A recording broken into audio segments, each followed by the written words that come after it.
غور طلب ریڈیو۔ پیارے سامعین، زندگی کی اس تیز رفتاری میں، روزمرہ کی مصروفیات میں، جہاں بہت کچھ ہم سے دور ہوا، وہاں کتابوں کا مطالعہ بھی کہیں دور رہ گیا ہے۔ اسی ضرورت کے پیش نظر اس چینل پر آپ کی اس طلب کو پوری کرنے کی کوشش کی گئی ہے۔ امید ہے آپ پسند فرمائیں گے۔ برائے کرم اس چینل کو سبسکرائب کریں، ویڈیوز کو لائک کریں اور اپنے پیاروں سے شیئر کریں۔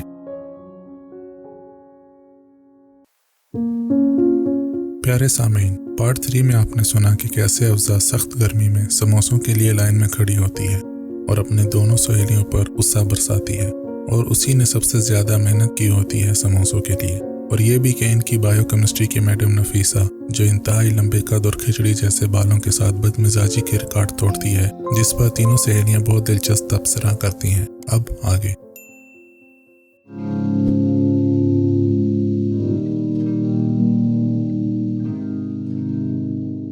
عنبر کی منگنی کی خبر جہاں ان دونوں کے لیے خوشی کی بات تھی، وہاں اس گلے کی بنیاد بھی کہ اس نے انہیں اس اہم معاملے کی ہوا بھی نہیں لگنے دی تھی۔ عنبر صفائی دیتے دیتے تھک گئی تھی کہ سارا قصہ 2 دن میں ہی ہوا ہے، مگر اس پر یقین کرنا افزا اور عالیہ کے لیے مشکل تھا۔ ایک تو اس نے شکل 2 دن بعد دکھائی تھی، اوپر سے دھماکہ خیز خبر۔ بھئی اب تم کچھ بھی کہو، ہم یہ بات کیسے مان لیں کہ عنبر بنت احسان صاحبہ کی منگنی جیسی اہم بات صرف 2 دن کے قلیل عرصے میں ہو جائے اور محترمہ چوں چراں کے بغیر راضی ہو جائیں؟ ناممکن۔ عالیہ نے سیمینار روم کے ایک میز کی گرد کرسی سنبھالتے ہوئے کہا، آخر اس میں اتنی ناممکنات والی کون سی بات ہے بھائی؟ عنبر بھی اب چڑھ کر بولی، جو صبح سے مبارکباد وصول کرنے کے بجائے تانے اور تشنے سہ رہی تھی۔ ابو کے بہت اچھے دوست کے بھانجے ہیں، وہ پرسوں سارے گھر والوں کے ساتھ کھانے پر آئے۔ قسم سے میرے تو فرشتوں کو بھی علم نہیں تھا۔ مزے سے سب سے ملی، باتیں کی، بس جاتے جاتے ان کی امی میرے ہاتھ میں یہ انگوٹھی پہنا گئی۔ اس نے اپنی مخروطی انگلیوں میں سجی انگوٹھی کی نمائش کی تو افسا تب کر بولی، بس جاتے جاتے ان کی امی انگوٹھی پہنا گئی اور تم نے سر جھکا کر پہن لی، جیسے ہم تمہیں جانتے نہیں۔ جب تک بال کی کھال نہ نکال لو کسی چیز کو گھاس نہیں ڈالتی۔ تمہارے بتائے بغیر یا تم سے پوچھے بغیر تمہاری منگنی ہو کیسے سکتی ہے؟ عالیہ نے تنگ کر کہا۔ خیر آپا نے پوچھ تو لیا تھا، اب کہ عنبر نے زیر لب مسکرا کر کہا۔ وہ جب ہم چائے بنا رہے تھے کھانے کے بعد، اچھا انہوں نے کہا بھی عنبر تمہیں قبول ہے، اور تم نے کہا کہ ہاں قبول ہے قبول ہے قبول ہے۔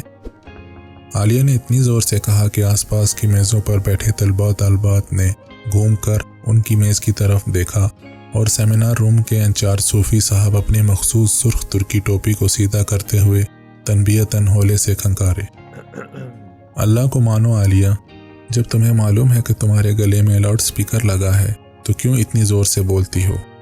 افزا نے نگاہیں نیچے کیے دانت پیستے ہوئے کہا، سوری۔ عالیہ نے سرگوشی میں کہا، بھئی سیدھی سچی بات یہ ہے کہ آپا نے ساری بات بتا کر کہا تھا کہ فیصلہ اب میرے اوپر ہے، اگر میں راضی ہوں تو ان کی امی۔ عنبر نے کچھ اترا کر کہا، اور تم راضی تھی جب ہی ان کی امی بات کر گئیں؟ عالیہ کہاں جان چھوڑنے والی تھی۔ ہاں تو کوئی برائی بھی تو نہیں تھی، اچھے بھلے لوگ تھے بقول آپا کے، جانے پہچانے دیکھے بالے، عنبر نے دھیمے سے کہا۔ اور وہ صاحب زادے بقول آپا کے؟ عالیہ نے پھر آنکھیں گھمائیں۔ وہ بھی اچھے ہی ہیں، نہ جانے کہاں سے ڈھیر سارے رنگ عنبر کے چہرے کو آ کر بھگو گئے۔ اس کے چہرے پر اتری اس ایک لمحے کی دھن کے صدقے اس کی عزیز جاں سہیلیاں اس کی جان بخشی کرتے ہوئے مسکرا دی۔